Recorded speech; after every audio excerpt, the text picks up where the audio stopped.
안녕하십니까, 이진우입니다. 가끔 배달로 음식 주문해 드시는 분들 많으시죠. 그런데 같은 메뉴라도 식당에서 먹는 것보다 배달 앱으로 음식을 주문할 때 더 비쌀 때가 있다는군요. 배달료가 붙어서 그런 게 아니라 배달료를 빼더라도 똑같은 메뉴인데 가격이 다르다는 겁니다. 식당을 이용하지도 않았고 그러니까 물 한 잔 달라고도 안 했는데 왜 배달로 주문해서 먹는 게 메뉴 자체의 가격이 더 비싼 건지 잠시 후에 이 얘기 좀 자세하게 들어보겠습니다. 증권사는 개인이나 기관이 갖고 있는 주식을 공매도 투자자들에게 대여하는 중개 영업을 하고 주식을 빌려준 쪽에 그 대가로 이자를 주는데요. 유독 개인 투자자들에게만 더 낮은 이자를 주고 있어서 또 논란이라는군요. 어떤 속사정이 있었던 건지 들여다보겠습니다. 시중은행들이 대출금리를 내리고 있다는 소식 간단히 또 정리해보죠. 2월 22일 수요일 손에 잡히는 경제 바로 시작합니다. 중요한 경제 뉴스들 오늘도 깨끗하고 깔끔하게 정리해보겠습니다. MBC 양효걸 기자, 손에 잡히는 경제 박세훈 작가, 그리고 한국경제신문 나수지 기자, 이렇게 세 분 또 나오셨어요. 어서 오십시오. 안녕하세요. 네, 안녕하세요. 박 작가님, 은행들이 대출금리 내리고 있다는 소식부터 좀 들어보죠. 알겠습니다. 대통령으로부터 돈 잔치한다는 비판을 들은 은행들이 대출금리를 내리기 시작했는데 이제 어느 은행이 얼마나 내렸는지는 일일이 다 말씀드리기는 어렵고요. 보통 0.5%포인트 정도 지금보다 내린다라고 보면 될 것 같습니다. 근데 은행의 대출금리는 금리 정하는 기준이 되는 지표에다가 은행의 마진을 얹어서 결정이 되는데 기준이 되는 지표는 은행 맘대로 할 수 있는 게 아니니까 그게 뭐 코픽스 뭐 다 이런 걸 테니까요. 그렇습니다. 은행이 가져가는 마진 폭을 좀 줄이는 방식으로 대출금리를 내리는 건데요. 다만 은행들이 지금 내리는 대출금리는 신규로, 그러니까 새로 대출을 받으러 가면 그때 적용이 되는 거라서 기존에 이미 대출을 받은 사람들한테는 적용이 안 되는 겁니다. 처음 대출 받을 때 이미 마진폭과 네. 기준금리도 다 정했으니까 네. 마진폭을 다시 잠깐 나오세요 하고 바꿀 수는 없는 거죠. 그렇습니다. 다만 이제 변동금리를 빌린 분들 같은 경우는 코픽스 같은 시장금리는 계속 바뀌는 거라서 예를 들어 뭐 6개월 변동금리로 대출을 받았으면 6개월 뒤에 시장금리가 내리면 그때는 이제 대출금리가 내려가는 거고요. 근데 그조차도 은행들이 조절할 수 있는 건 아니니까. 그렇습니다. 은행들이 대출금리 내리고 있습니다 할 때 그 대출금리는 새로 대출 받으러 창구로 가면 일주일 전보다 좀 더 낮은 금리를 내민다는 말이군요. 그렇습니다. 그렇게 정리할 수 있습니다. 아무튼 좀 이래저래 정치권에서 은행들 비판하는 목소리가 높은데 은행들은 뭐 언제나 안 그랬어, 늘 우린 당했지, 이런 입장이에요? 좀 달라졌습니까? 또 은행 입장에서는 늘 볼멘 소리가 나오게 마련인데 어떤 얘기를 하냐면 6개월 전쯤에 그때 이제 한창 우리나라 시중은행의 예대 마진이 높다 이런 비판이 나왔었거든요. 그때도. 근데 그때는 정부가 나서서 그렇지 않다. 우리나라 은행들의 예대 마진 차는 스위스나 싱가포르, 홍콩 이런 나라들하고 비교할 때 높은 게 아니다. 이렇게 항변 아닌 항변을 했었거든요. 네, 왜 그랬는지 모르겠습니다만 주요 국가들의 예대 금리 차가 이렇고 순이자 마진이 이렇고 자료로 만들어서 배포를 하기까지 했었어요. 당시에 그러니까 6개월 전에 우리나라 5대 은행의 평균 예대 금리 차가 얼마였냐면 작년 7월에 1.37%포인트였고요. 8월에 1.51%포인트였어요. 1.37, 1.51. 근데 엊그제 발표된 1월 예대 금리 차를 보면 1.57%입니다. 1.57. 네. 6개월 전보다 금리 차이가 소폭 벌어지긴 했는데 또 은행 입장에서는 그거는 정부가 예금금리를 내리라고 하는 바람에 거기에 맞춰서 예금금리를 내렸으니까 당연히 예대 금리 차가 벌어지는 겁니다. 이렇게 얘기를 하고 있는 거예요. 왜 6개월 전에는 별로 안 높다고 했다가 갑자기 마음을 바꿔서 높으니까 내리라고 하는지. 정부가 예금 금리 좀 내리라는 얘기도 했었어요? 했었죠. 강하게 얘기했었습니다. 그러는 바람에 예금 금리가 확 꺾여서 내려가긴 했었죠. 몇 달 전부터. 예금은 소비자들이 받는 금리인데 예금 금리는. 근데 예금 금리를 높게 받으면 이제 또 대출 금리도 또 높게 올라가게 되니까 사실은 그거 내리라고 그랬다. 그렇습니다. 아무튼 당분간은 이 은행 금리를 두고서 계속 얘기가 나올 것 같은데 마침 오늘 정부가 은행의 전반적인 구조 개선을 논의하는 TF를 발족을 하거든요. 여기서 다뤄질 안건은 크게 두 가지입니다.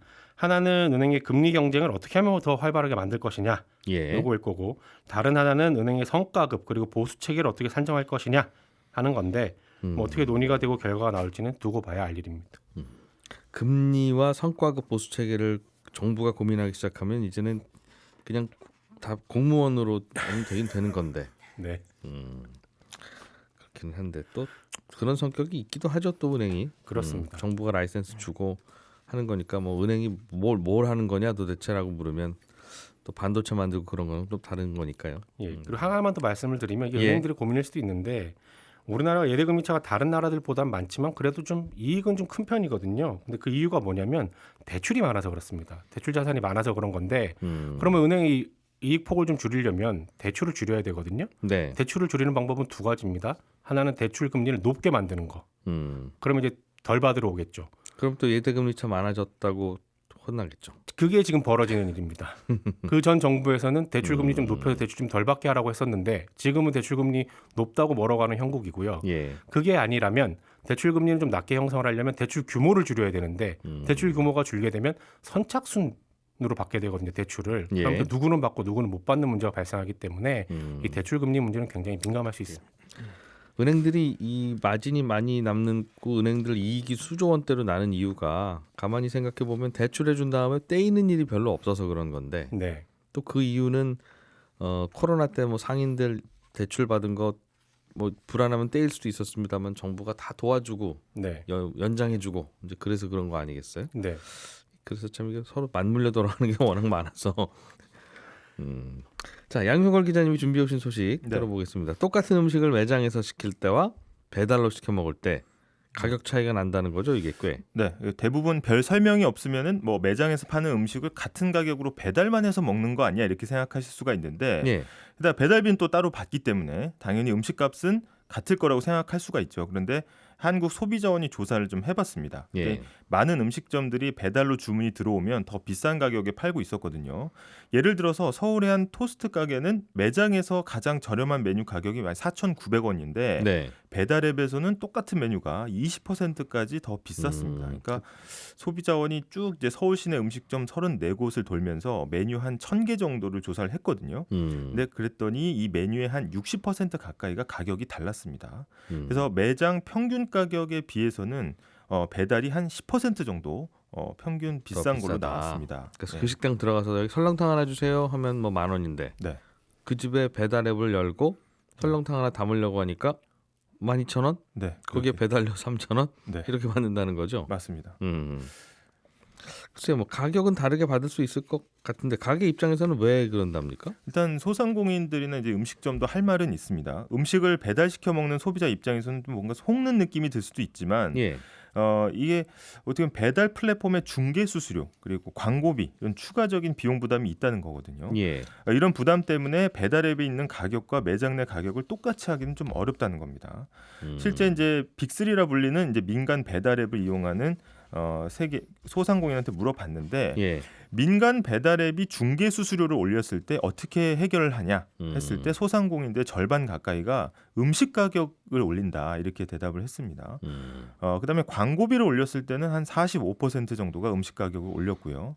이거는 이제 배달 앱의 수수료가 올랐을 때 이걸 바로 드러나는 배달비에 올리기보다는 네. 고객들한테 좀 음식값으로 전가한 형태로 가격을 조정했다는 거고요. 그다음에 실제 조사 결과를 보면은 아무래도 배달비 올리기보다는 각종 수수료가 올랐을 때 음식 가격을 올리거나 아니면 음식값은 그대로 두고 음식의 양을 줄였다는 응답이 더 많았습니다. 그래서 사람들이 딱 보면은 배달비는 바로 드러나잖아요. 그래서 네, 네. 당장 좀 비싸 보이고 하기 때문에 음식 주문량이 줄어들 수가 있다. 대신에 실제 고객들이 매장에 와서 메뉴 가격이 다른지 확인해 보지는 않기 때문에 어떤 저항감을 피하기 위해서 슬쩍 이제 음식값을 올리는 방법으로 전가를 해온 거 아니냐 이런 해석들이 나오고 있습니다. 배달비는 그걸 정해놓고 그건 배달 기사에게만 주는 가격인가 봐요. 그게. 네, 맞습니다. 그게 싸다고 다 좋은 게 아니다. 배달비가 싸다고 해서 배달비만 비교할 게 아니다라는 거죠. 그러니까. 맞습니다. 그리고 이제 배달비와 음식값이 명확하게 구분이 돼 있지 않으면 어떤 문제가 좀 생기냐면요. 사실 이런 가게들이 있습니다.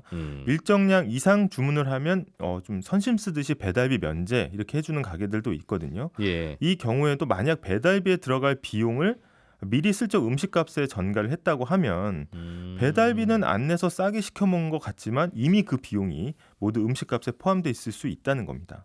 게다가 이 배달비를 면제받기 위해서 불필요하게 많은 양을 시키게 되면 소비자 입장에서는 비싼 가격으로 많은 수량을 사게 되는 그런 효과가 날 수 있다는 거죠.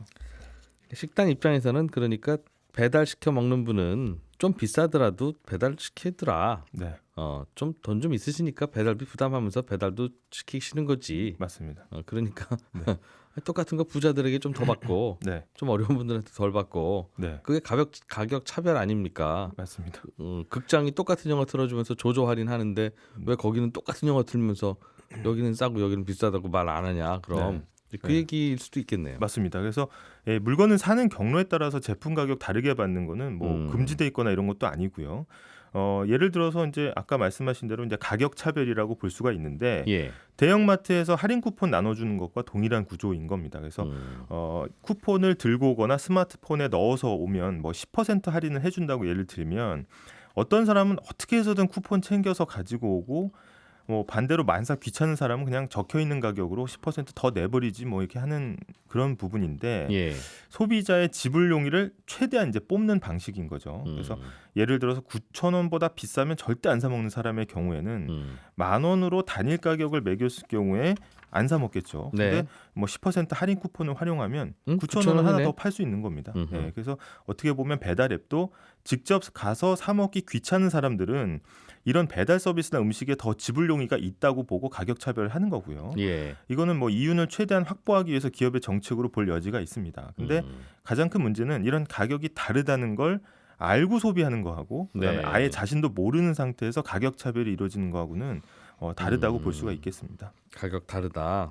네, 똑같다고 한 적은 없기는 없어요, 그죠? 지금 생각해 보니까. 네, 똑같다고 야, 하죠. 근데 설마 다를까? 네. 시켜 먹긴 한 건데. 그 틈을 파고든 거죠. 아, 네. 그렇군요. 네, 그래서 소비자원도 음식점 매장 가격하고 배달앱의 메뉴 가격을 소비자들이 일일이 더 확인해 볼 수가 없기 때문에 이런 경우에는 소비자들이 이 차이에 대해 알 수 있도록 공시를 해라 이렇게 권고를 했고요. 네. 그 음식점들도 소비자들이 뭐 깜깜이 주문을 하지 않도록 좀 방안을 마련하라는 거고 또 투명하게 장사하시는 분들이 또 역으로 손해 볼 수가 있잖아요. 그래서 이런 것들은 없도록 해야 된다라는 네. 요청을 한 겁니다. 그러게요. 또 똑같은 가격으로 하면 음식점 직접 와서 먹는 분들이 아니 내가 왜 배달앱 수수료까지 다 포함된 가격에서 먹어야 되냐? 난 내 발로 걸어왔는데. 네. 라고 할 수도 있죠. 또 그럴 수도 있습니다. 다만 이제 그 비용 산정을 할 때 예전에는 포장을 해가면 네. 가격을 할인해 주는 가게들이 많았거든요. 그 이유는 뭐냐면 홀을 이제 운영하는 임대료라든지 아니면 예. 거기서 서빙하시는 분들의 인건비가 빠졌기 때문인데 또 반대로 또 홀을 운영하면서 드는 비용들이 또 있기 때문에 이 비용 산정이 또 일률적으로 얘기하기는 좀 어려울 수 있습니다. 포장이 좀 더 비싼 것도 있더군요. 요즘 포장비를 또 받는 것도 같은 생겼다고. 것도 있고. 예. 괜히 번거로우니까 지금 홀서빙이 바쁜데 그냥 그릇에 이렇게 이거 주면 반찬 다 되는데. 담아서 빨리 포장해 주세요. 그러면 또 네. 번거롭죠. 알겠습니다. 나수지 기자님이 가져오신 소식. 네. 증권사들은 주식을 빌려주기도 하고 그 빌려서 이제 공매도 하기도 하고 주식을 그럼 빌려준 분도 있을 거고 그분한테는 이자를 주는데 네. 똑같은 주식을 빌려주더라도 개인 투자자한테 주는 이자와 기관 투자자한테 주는 이자가 다르다. 네. 그게 그 사실이 드러난 모양이에요. 네, 맞습니다. 사실 지금 주식 투자하는 분들 중에서도 이 내 주식이 누군가에게 빌려줘 주고 있다. 이런 사실을 모르는 분들도 많으실 텐데요. 이게 알고 보면 개인 투자자들이 산 주식을 다른 사람한테 빌려주려고 증권사들이 모아둔 주식. 이게 한 전체 대략 15조 원 정도 됩니다. 물론 개인 투자자가 산 주식을 증권사가 마음대로 빌려줄 수 있는 건 아니고 예. 우리가 처음에 주식 계좌를 만들 때 여러 가지 동의를 하는데 그 중에 하나가 당신이 사는 주식을 증권사가 다른 사람한테 빌려주는 거에 동의합니까? 라고 물어봅니다. 네. 그래서 이때 동의를 하면 그때부터는 내 계좌 안에 있는 주식을 증권사가 필요한 사람한테 빌려주게 되는 거죠. 근데 이렇게 주식을 빌려간다고 하더라도 내 주식을 누가 빌려간 상태더라도 예. 내가 주식을 팔고 싶을 땐 똑같이 팔 수 있고요. 또 당연히 거기서 나오는 이자도 조금 받습니다. 그리고 처음에 주식 빌려주는데 동의했다고 하더라도 중간에 또 해지도 할 수 있고요. 그러면 잔고 확인 버튼 눌러서 내 잔고가 뭐 무슨 주 회사 주식 몇 주 다 그대로 잘 있는데? 네. 라고 하더라도 네. 거기 숫자로는 그대로 잘 있는데 실제로는 내 주식을 빌려주어 버린 그런 상황도 있을 수 있다는 거네요. 네, 맞습니다. 그리고 내가 매도 버튼 누르면 딱 팔리긴 하는데 실제로는 누가 빌려가서 빌려가 있는 경우도 있고 어차피 네. 중간에 증권사가 알아서 정산을 해준다. 네, 맞습니다. 주식을 빌려가는 분들은 많아요. 왜 빌려가는 겁니까? 사실 대체로 여러 가지 이유가 있을 수는 있는데 대체로는 공매도를 하려는 사람이 주로 빌려갑니다. 그러니까 한국에서 공매도 하려면 없는 주식을 파는 건 불법이거든요. 예. 합법으로 공매도를 하려면 주식을 일단 가지고 있는 사람을 찾고 그리고 그 사람한테 주식을 빌려야 됩니다. 예. 그래서 그 주식 팔고 가격 떨어질 때까지 기다렸다가 싼 값에 주식을 사서 원래 주인한테 돌려주는 거. 이게 공매도로 수익을 내는 방법인데요. 예. 근데 그래서 사람들이 어떤 주식을 얼마나 빌려갔는지를 이 뜻하는 숫자가 나오는 게 대차 잔고라는 게 있습니다. 그러니까 이게 늘어나면 앞으로 공매도가 늘어나겠구나라고 생각을 할 수가 있는 거죠. 빌려가면 대체로 공매도를 하니까요. 그리고 이렇게 주식 빌려주는 건 뭐 개인뿐만 아니라 기관, 외국인, 주식 가진 사람이라면 모두 할 수 있습니다. 그렇군요. 그런데 같은 주식을 빌려다가 그런 공매도 서비스에 쓰는데 네. 빌릴 때 개인들한테는 똑같은 주식 빌려가면서 이자를 덜 쳐준다는 게 무슨 말이에요? 이게 지난해 증권사들이 주식 빌려준 대가 이걸 어떻게 치렀는지 보니까요. 이게 네. 공개된 정보는 아니고 한 국회의원이 증권사마다 요청을 해서 받아서 공개된 자료입니다. 근데 이게 똑같은 주식을 기관 투자가가 빌려주면 연에 9% 이자를 쳐주고 개인 투자자한테는 절반도 안 되는 연 4%만 쳐줬다는 거예요. 그러니까 이게 종목마다 다르기는 한데 보통 개인 투자자는 기관이나 외국인보다 3%에서 5%포인트 정도 이자를 덜 받고 주식을 빌려준 게 됐습니다. 예. 그러니까 은행으로 치면 기업이 와서 돈 맡기면 이자를 왕창 주고 네. 개인이 와서 예금하면 이런. 이자를 반으로 뚝 잘라서 준 거나 다름이 없는 거죠.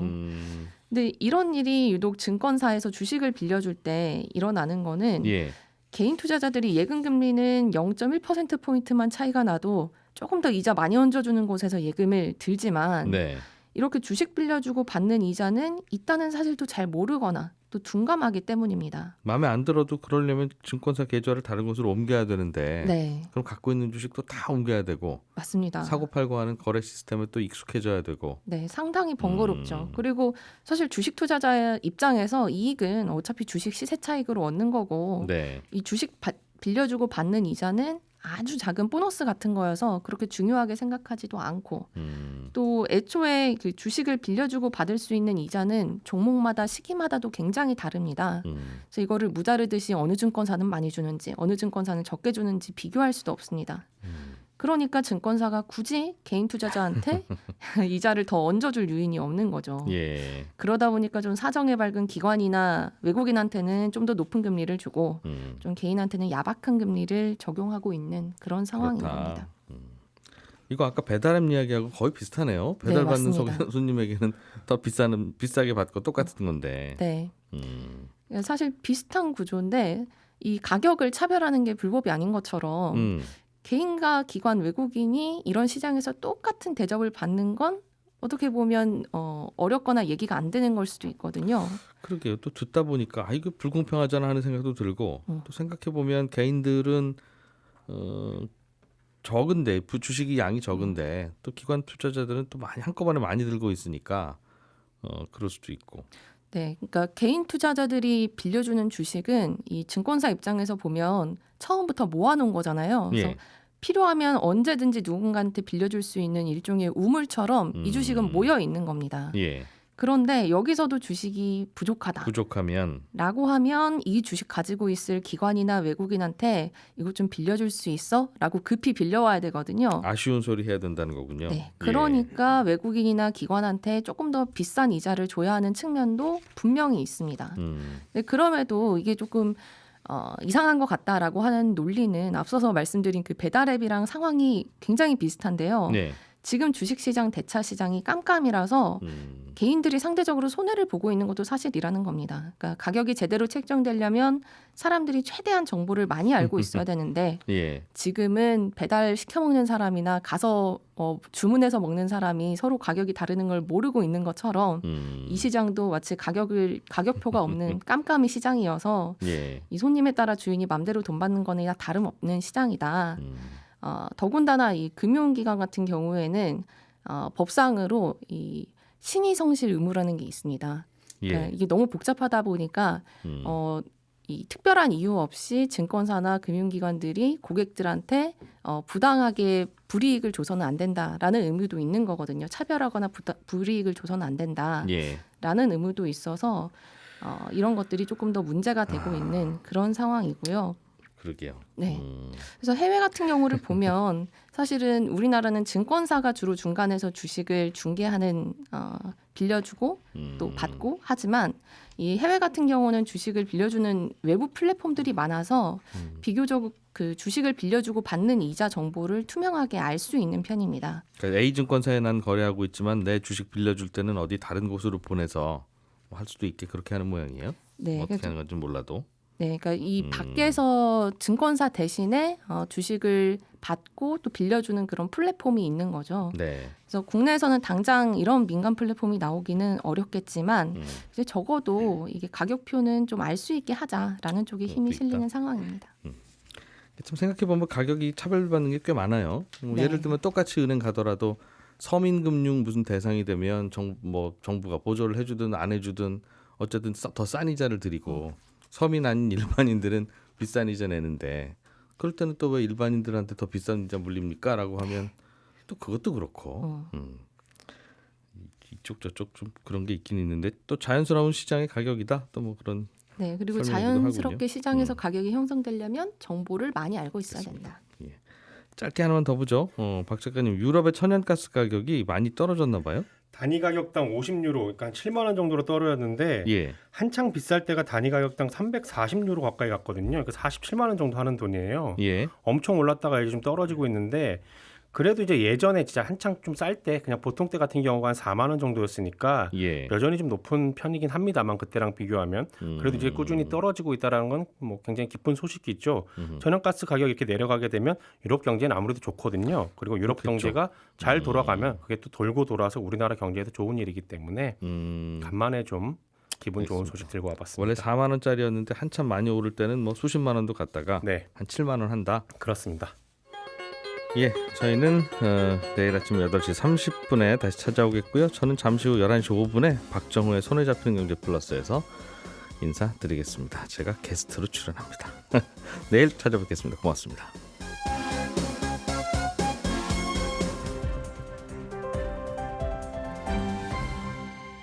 경제를 생각하는 사람들의 즐거운 습관. 이진우의 손에 잡히는 경제.